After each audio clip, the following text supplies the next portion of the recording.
הפאנל הבא שלנו יעסוק באחד הארגונים העיתונאיים המסקרנים בעולם. ה-ICIJ, ראשי תיבות של הקונסורציום הבינלאומי לעיתונות חוקרת, הוא גוף מדיה שלא למטרת רווח. הוא הוקם בוושינגטון ב-1997, ובשנים האחרונות משמש כמעין מערכת מרכזית שאליה מגיעות הדלפות ענק של מסמכים. ה-ICIJ מבצע ניתוח ראשוני של המסמכים, בונה סביבם מערכת טכנולוגית מורכבת המאפשרת חיפוש וסריקה שלהם, ומעמיד את כל המכלול הזה לרשות כ-260 עיתונאים מכל העולם החברים בו. העיתונאים בתורם נדרשים בתמורה לשתף פעולה בביצוע התחקירים ולחלוק ביניהם את הממצאים. במהלך השנים הביא המודל הייחודי הזה לחשיפה של אין ספור סיפורים. על קצה המזלג נזכיר את הפנמה פייפרס, את המסמכים הפנימיים של הממשל הסיני המתארים את ההתעמרות במיעוט האויגרי, את מסמכי פרדייס שעסקו בהעלמות ומקלטי מס, את הפינסן פיילס שעסקו בתנועות כספים חשודות, והרשימה עוד ארוכה. על החשיפות האלה זכה ה-ICIJ בפרסים רבים ובראשם הפוליצר ב-2017. השנה הוגשה מועמדותו של הארגון לפרס נובל, לא פחות. בואו נעבור כאן למשתתפי הפאנל שלנו. Jelena, Uri, thank you very much for being here with us today. Let me introduce you briefly and then we'll go into the interview itself. Will Fitzgibbon is a senior ICIJ reporter. He's also ICIJ's Africa and Middle East Partnership Coordinator. He took part in the Panama Papers investigation, Fins and Files investigation, and the Paradise Papers investigation. Jelena Cosic is the ICIJ's training manager. She's also East Europe Partnership Coordinator and part of ICIJ's data team. She took part in the Fins and Files investigation, China Cables investigation, and the Luanda Leaks investigation. Blau is an investigative journalist with over 20 years experience exploring political corruption, national security, and transparency issues. His work appeared in Haaretz, BBC, AP, and other outlets. Blau took part in various ICIJ projects, including the Panama Papers. Last September, he published with Shomrim a series of investigations that were based on ICIJ's Fins and Files. Will, let's begin with you. Can you give us a brief introduction about the ICIJ and its important role these days? Thanks, Eyal, and it's great to be here. ICIJ has existed as an organization headquartered in the United States for over 20 years now, but I think many people will know it best for its work over the past 6 or 7 years relating to a series of leaks centered on the offshore world, the world of tax havens and financial secrecy. What ICIJ does is twofold. It is both a team of journalists, data journalists, computer engineers, and researchers, and then also a team that spends, like me, a lot of time coordinating journalists on cross-border global projects. ICIJ is unique in that what we do must always have a certain threshold of internationality. That means we don't publish investigations with 2 or 3 countries involved, but rather 20, 30, or 100 countries. And although it might seem commonplace nowadays, when journalists and members of the public talk often about collaboration, as I'm sure my colleagues Jelena and Yuri on the panel will also be able to speak to, organizing systems and processing millions of documents of data so that hundreds of reporters from every country around the world potentially can access that data and can be convinced culturally to work together in a team that agrees to follow certain deadlines and to publish a global investigation together is not something that happens overnight. So ICIJ, I think, is unique in what it does in terms of a cross-border news organization that really aims to publish stories with global resonance at regular durations. I mentioned before in my Hebrew introduction the Pulitzer Prize and the Nobel Prize nomination. Obviously, that's very, very impressive, but I'd like to hear what, in your opinion, is the ICIJ's biggest achievement. I think for me, ICIJ's biggest achievement has been changing the global culture of investigative journalism. If we all close our eyes and think about what we grew up thinking an investigative journalist was, if we're a journalist or even if we're not a journalist, we associate it with probably an angry older man who smokes too much, drinks too much, sits in the back of a dark room and yells at everyone and works on his own. And that's key there, because what ICIJ has done over the years has encouraged journalists who maybe grew up in that culture to understand and see with their own eyes that the impact of your stories and the benefit for the global public is enhanced when you work with other journalists. That by sharing your leads, that by offering to help a journalist in another country, and that by coordinating with them, not only is the journalist's work improved because you can find more details, but the impact of your reporting is enhanced. And ultimately, that's why journalists become journalists, because they, I think, like I believe, there are systemic flaws within our countries and within the world that need to be addressed, and there are reforms available for those issues. And I think what ICIJ has done has really shaken up the world of investigative journalism to show and demonstrate time and time again through the impacts of projects like Panama Papers and like the FinCEN files that investigative journalism is more powerful when it's done collaboratively. Let's take a peek into the ICIJ's newsroom. How does that leaking system work? Do you get to know the whistleblowers, or is it all anonymous? It's a mix. And I would also say that ICIJ does not just do investigations based on leaks. We've produced a series of non-leak based investigations that look at industries in healthcare or the functioning and the weaknesses of institutions like the World Bank. But it's true that many of our big ticket investigations have in recent years been based on leaks. And what's great about that process is that the leaks come from all forms of different sources. One of our leaks on a smaller project called Mauritius Leaks literally arrived in the form of a USB key on my desk, for example. In the case of the Panama Papers, the Paradise Papers, and also FinCEN files, there were whistleblowers who provided these leaks to journalists, say in the case of the Panama Papers to German journalists. And to their credit, those German journalists understood that there was so much documentation and there were so many countries involved in these leaked material that it would be almost a scandal for one national newspaper to keep it to themselves. So these German journalists turned to ICIJ, said, here's the data, you at ICIJ have the technology, and you also have the experience in building these teams of global reporters. I think that's an important point to make, because journalists at ICIJ who also receive leaks and other journalists are not just passively sitting waiting for the next Panama Papers to fall from the sky. I think there's sometimes a misconception that investigations based on leaks are somehow quote unquote lazy. I would argue to the contrary, that the only reason journalists receive leaks in the first place is because there are whistleblowers out there who've followed the work of those journalists and believe that those journalists are the right people to exploit, understand, and publish information related to this leaked material. What that means is we never know if we'll get the next Panama Papers tomorrow, if we'll get it next week, or if we'll get another batch in 10 years' time. Okay, and since you mentioned it, so can you possibly give us even a tiny hint about the next story that's coming? I knew you'd ask, and you knew I'd say no. What I can say, though, is ICIJ always works on two strands. We're always ready to receive leaks from whistleblowers directly, but also from other journalists around the world. And that's why the work of people like Jelena and I and colleagues of mine is so important, in that we're always expanding networks and relationships with new journalists, working with Shomrim, for example, for the first time. Part of my mission every week is to make sure I'm speaking to a new journalist from a new country and letting him, her, or them know that they can provide information to us. And then fingers crossed there is a whistleblower out there who also is paying attention. Thank you, Will. I'm a little disappointed, but I'll have to get over it. Jelena, so the ICIJ gets that huge pile of documents, and millions of them. What happens next? Hi, everyone, and thank you for the invitation, and thank you for that question. I think it's very relevant.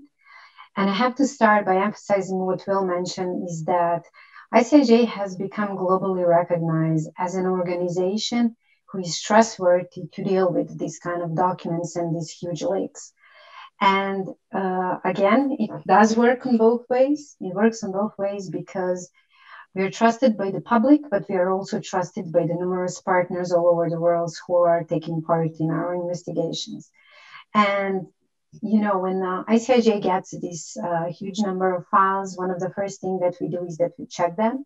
Our internal team is checking them, like checking the documents themselves and seeing, like what the story is about, how many documents are there. We are doing like the first level, I would say, of analysis of those documents. And then we are checking what countries and what partners are we going to include. It goes in phases.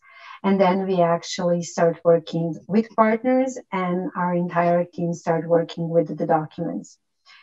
So like the first steps are to check what countries are included. So who do we want to, and with whom we want to make new partnership, but also renew some old partnerships. But also we want to see if there is anything else that we want to add to those documents. Meaning a lot of our partners will have to do an extra step, using not only the documents that we have, but also the documents they will have to dig out themselves and report next to it. So it's even though the number of the people within ICIJ is not large, it looks like a huge machinery behind it. And most of the people are very surprised when they hear that there are only, around 40-something people behind ICIJ, and that from recent, days. Previously, it was up to 30 people who were working on all of these investigations and coordinating all of this. So I would say next to this entire process of working with documents is also working parallelly with partners, getting them involved in this and getting them on board in this.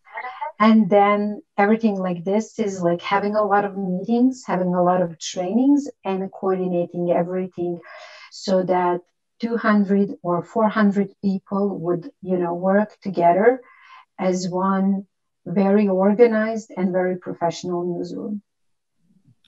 Okay. And another interesting question is with the vast amounts of documents, how do you make sure that you identify all the hidden stories? Another good question. I would say you are never quite convinced that you identify all of them, right?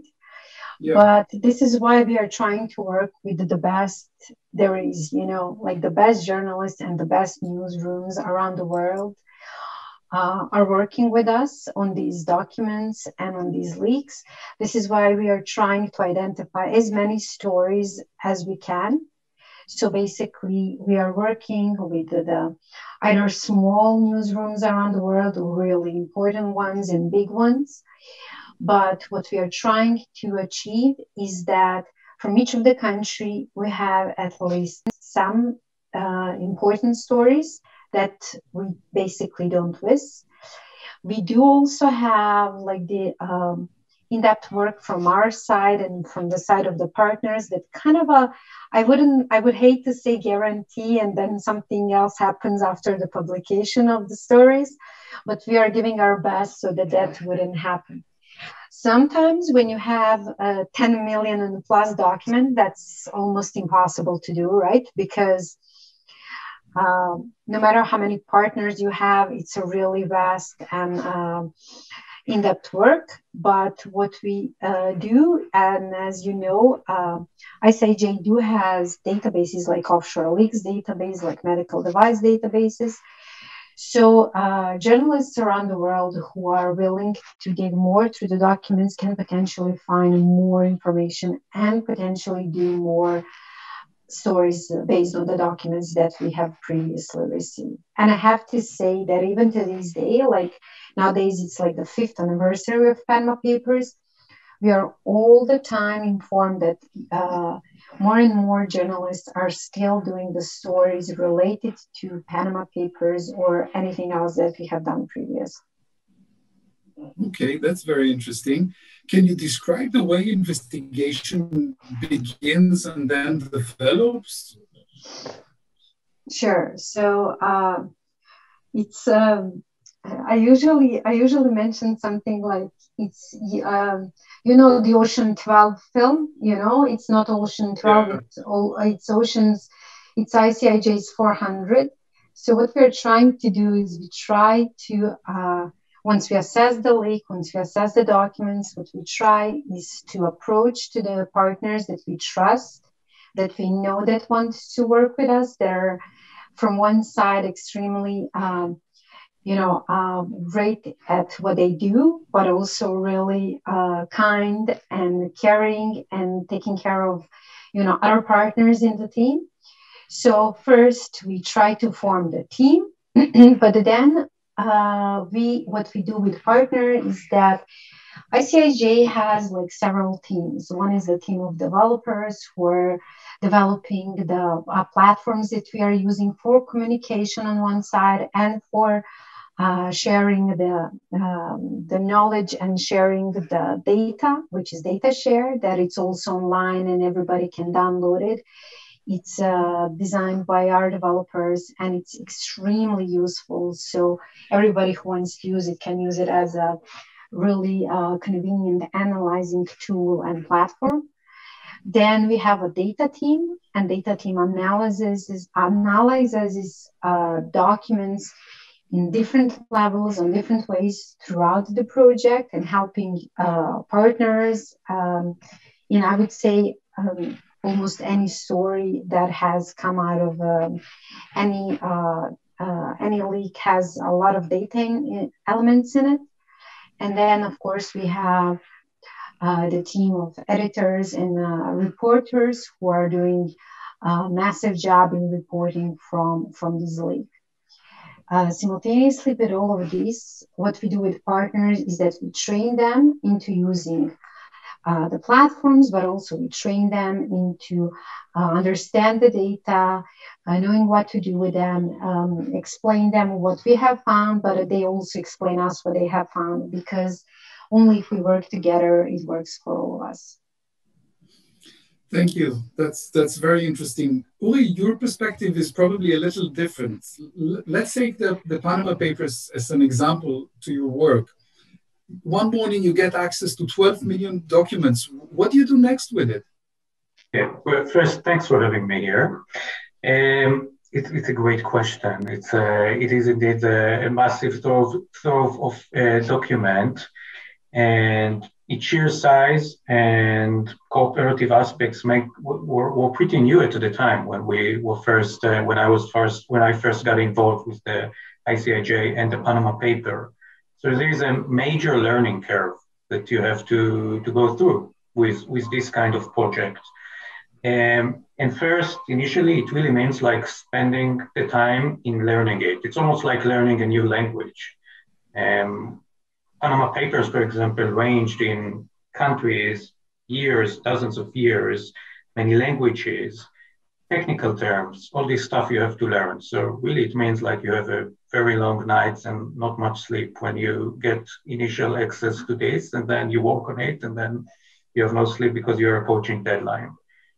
Basically, because of the cooperative aspect within ICIJ, once me or Will or any other journalist would find a lead that would be or might be relevant to other people, we would share it within an internal platform. You can call it like an internal Facebook of ICIJ, in which we can securely exchange ideas, leads, tips, and build up cooperation. In the last investigation that we worked on, and together with Shomrim, for example, one major story involved journalists from Denmark, Slovenia, Italy, Israel, and I probably forgot some countries. It involved and it was based on a big previous investigation conducted by OCCRP called the Azari Laundromat. But basically, the FinCEN file helped us understand that monies that were funneled into some suspicious Azeri companies were somehow involved Israel aerospace industry. We could have never done this without ICIJ and without this kind of platforms that would enable us to share ideas and leads. You mentioned sharing. Sharing is something that journalists are not very happy to do, at least the journalist I know. How did it work for you? Well, you get to learn that sharing is caring, but indeed this is not this is not where we come from as journalists. I had to think about it, but what Will said earlier on, maybe I'm that, I was younger, but maybe I'm that old guy at the back of the newsroom with the cigarettes when I used to smoke and the black coffee. You might remember it, Eyal. I do. It's true. We as journalists are not known for our small egos, modesty, and the desire to share things. And we have to do just that in order to succeed in an organization like ICIJ. And really, I believe we have to do just that almost in order to succeed in today's media landscape, because I think what Will and Jelena to some respect said, it's very true. The landscape of journalism have changed, and a lot has to do with the new ideas that ICIJ has brought to the table. So indeed, this is not something that we grow up with as journalists. But I think with time, you realize that at the end of the day, after one round of the Luxembourg leaks, the Lux leaks, or HSBC leaks, and the Panama Papers, eventually you understand that the outcome is so massive, and nobody could have done it by him or herself. I mean, Will mentioned, I think, the Süddeutsche Zeitung journalists who brought the Panama Papers to ICIJ. Come to think about it, it's pretty amazing that journalists would really give up such an incredible treasure. But I think they understood pretty early on that you just can't do it without it. And it is true that as a journalist working in this kind of organization and with such big amount of information, one thing that is really hard to digest is the understanding that you probably miss some stories. You're definitely going to miss some stories.